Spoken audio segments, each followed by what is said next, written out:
अस्सलामुअलैकुम। यह है उर्दू ज़बान की पहली किताब का सबक नंबर 5।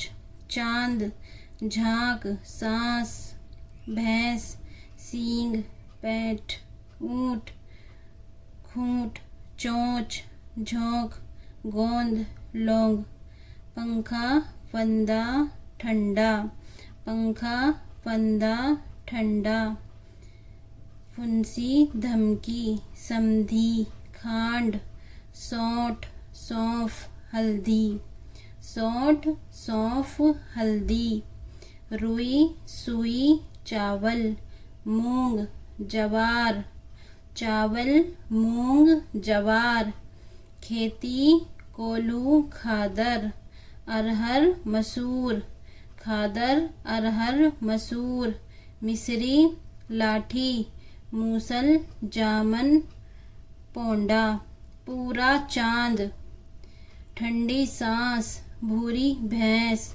पूरा चांद, ठंडी सांस, भूरी भैंस, टेढ़ा सींग, थका ऊँट, सफ़ेद खांड, जर्द हल्दी, जर्द हल्दी, लंबी लाठी, ऊँट की गर्दन, शरबत का घूंट, रुई की मंडी, तोते की चोंच, तोते की चोंच, रस्सी का फंदा, अरहर की दाल, रस्सी का फंदा, अरहर की दाल, तोते की चोंच लाल होती है, रस्सी का फंदा मैंने खोला।